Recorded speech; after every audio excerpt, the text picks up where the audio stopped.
What's going on, guys? My name is Wade with TechDaily. So this is the Pixel 5a 5G, and over the last 2 or 3 years now, I think this is what Google has done best. Their Pixel A series. Solid, affordable, well-rounded smartphones for the masses, and this latest one is no exception. Sure, it may not be the most exciting new phone from Google, that's still to come later this year, but I think here they took the if it ain't broke, don't fix it approach and wound up with a refined and consolidated smartphone that's a continuation of their previous successes, with a few minor changes and add-ons to keep things fresh. If you're looking for a well-optimized stock Android experience, if you want to be the first with the software updates and get multiple years of support, if you want the best camera in its price range, and a good phone for the price overall, those are just some of the reasons why you should consider this newest Pixel, amongst plenty others. But with as many pros and pluses as there are still a few things I wish this phone did have, and there's also that overheating deal you might have come across on social media, which I'll talk about here too. There's a lot to go over with this phone, so I won't waste any more time. Let's just go ahead and jump right into it, and I'll fill you in on everything you need to know about the new Google Pixel 5a 5G. Price-wise, the Pixel 5a this year retails for $449 unlocked. And for that, you get a 6.34-inch smartphone that looks and feels pretty similar to the last couple years of Pixel devices. Up front, the display is framed by minimal, even black borders all around, an exact 85% screen-to-body ratio, and the corner hole punch camera cutout is the finishing touch on a simple yet very modern-looking design. It's the exact same setup as years past, and I have no complaints. In the hand, this is now the largest Pixel A smartphone to come out, but large is relative. It's larger than the 4A and the 4A 5G, but still quite a bit smaller than the usual 6.5 and 6.6-inch devices we're used to seeing. And this form factor feels fairly comfortable while not sacrificing too much screen real estate. It's a nice size all in all, and I think it's a good balance. Around back, while the finish and materials might seem like the same as previous years, we now get a full metal back, all aluminum, and that makes the phone feel heavier, sturdier, and more premium, even with the same sort of painted matte finish as before. There's just one color, what Google calls mostly black. It's sort of a very dark green, if anything else. And you might notice a couple of marks there. I inadvertently performed a drop test with this phone, and while the paint got a bit scratched on the corners, the metal housing wasn't dented, the Gorilla Glass 3 screen didn't crack. It was totally fine, so that was a relief at least. Also, Google added the IP67 water and dust rating this time around for the A series phone, so it's even tougher still, and while I didn't have any accidents there, it should survive up to 30 minutes submerged in water. The downside with an all-metal body though is there's still no wireless charging offered here, no fancy plastic cutout in the back for the Qi charger like the flagship Pixel 5, and I know some people would have liked to have had that. One other thing that's missing, no SD card support. You get 128 gigs of built-in storage, which I personally feel like is enough, and it's a Google phone anyway. They want you storing stuff on your Google account, photos, documents, whatever else, but again, I know that's a point people like to bring up. There are plenty of other nice add-ons still here though. The headphone jack is up top for those of you who want it. The fingerprint sensor remains as well on the back. And this is something I know I appreciate. It's fast, it's accurate, it's placed well on this phone even though it is a bit taller of a device than the previous gen phones, but it works perfectly for me, and again, just glad it's there. And for your out loud listening experience, you've got a dual speaker setup, one down below, one in the earpiece, and I think Google offers just a really great setup here. It's loud, it's crisp, it sounds great. Here's an audio sample so you can hear it for yourself.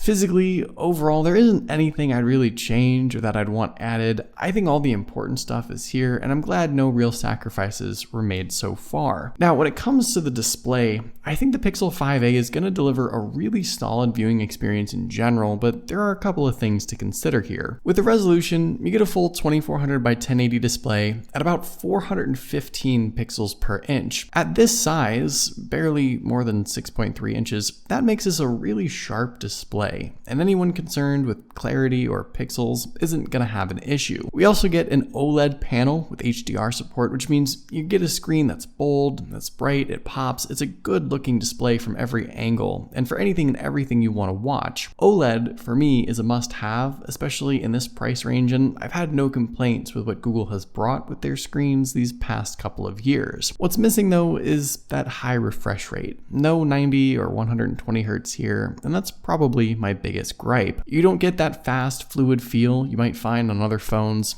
Even though the Pixel is still very snappy in general, it's just a different sort of experience. And this year, we've seen plenty of more affordable smartphones start to offer high refresh rate screens. So comparatively, it's a bit of a miss, and probably the one thing I'd wish to have more than anything else. Still, I can't complain too much. The viewing experience as a whole, like I said, is really pretty solid, and I'm more than happy to consume any sort of content on this thing. Inside, the Pixel 5a is powered by the familiar Snapdragon 765G 5G chipset, the same processor from the 4a 5G and even the flagship Pixel 5. You also get 6 gigs of RAM, 128 gigs of storage, like I mentioned earlier, so no real upgrades with the internals, and I think some people might have wanted at least some sort of notable performance or spec boost. But the thing is, this phone is obviously so well optimized already that I don't think any higher specs, which might have even driven the price up too, would have made that much of a difference. The phone is still plenty quick. It's going to be able to handle anything you throw at it. Software experience alone, as you guys know, is reason enough to pick a Pixel device over other Android devices. And with Android 12 right around the corner, this phone will also be the first with the new software features too. Also, Google is right on the cusp of offering kind of their own new in-house processor with the upcoming Pixel 6. So I don't doubt that this phone got a little less attention when it came to what went inside.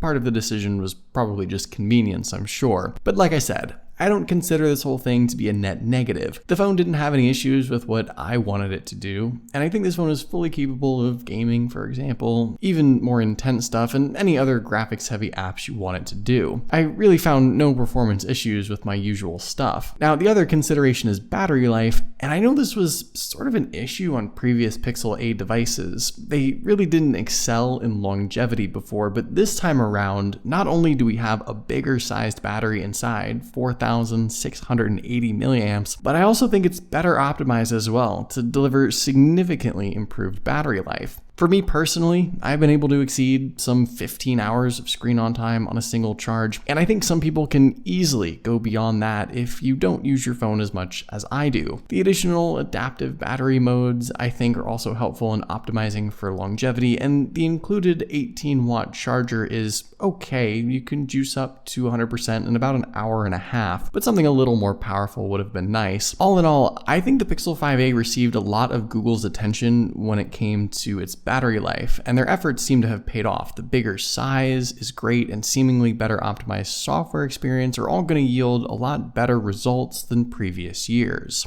So finally, let's talk cameras. And on the one hand, there's actually not a whole lot to go over here. Google basically took the exact same camera setup they've been using for years and brought it over to this phone. The 12.2 megapixel main lens is the same. It's paired with that 16 megapixel ultra wide, which actually I guess is a little wider now at 119 degrees. But hardware wise, it's basically the same setup, and that shouldn't come as a surprise because Google is known to perfect their pictures with the software more than anything else. The selfie camera is also the same, an 8 megapixel lens, and as far as camera modes and features, it's all sort of the same stuff. No real new capabilities, but plenty of nice modes that are unique to this phone and quite useful. Obviously, Google's incredible night sight camera is here. There's great time-lapse modes, astrophotography, and the real-world results speak for themselves. This is, and always has been, the best camera setup in its price range for delivering the most accurate, most detailed, most true-to-life looking shots. While plenty of smartphone manufacturers have improved heavily over the years in this budget space, Google hasn't changed much simply because they are pretty far ahead in what they do, especially in this price range. And I do still think they are the leaders when it comes to the pictures. Now, with that being said, there is an issue with this phone that's sort of plagued it. It's an overheating issue that mainly occurs, at least in my experience, when attempting to record 4K 60 FPS video. Unfortunately, after a couple of minutes, the Pixel will stop recording and tell you that it needs to cool down before continuing to use the camera app. Sometimes this happens in a minute or less of recording, which is just not great. Obviously, some sort of problem either with the hardware or the software. It's not out of the ordinary for a device to not be able to record 4K 60 for a ton of time, but it is out of the ordinary for it to run into an issue so quickly after pressing record. Now, will most people come across this issue? Probably not. I don't know that many people who will go out of their way to record 4K 60, but I realized it's the principle of the thing. It's a feature that's not functioning properly, and Google definitely should address it. Overall, like I said at the start though, the Google Pixel 5a 5G is sort of a rehashing of the same old song, but that's not necessarily a bad thing at all. There's reasons why this phone didn't get any major changes. It just didn't need to. This is once again a really solid device that's relatively affordable without sacrificing much, and actually offering some things like the software experience and camera capabilities that far exceed other phones in its price range. Google has found just crazy success with their Pixel A series, and I can totally see why. It's a great phone. And while it's nice to have one more iteration that's just as good as before, I'm excited for Google now to try something totally new and different with the upcoming Pixel 6, which should be right around the corner. But what do you guys think? Is the Pixel 5a 5G something you're considering right now? Let me know in the comments down below. I'd love to know your thoughts, of course. Hopefully you guys did enjoy this video though. Be sure to follow TechDaily on Twitter and subscribe to the TechDaily YouTube channel if you haven't already, and I'll see you guys later.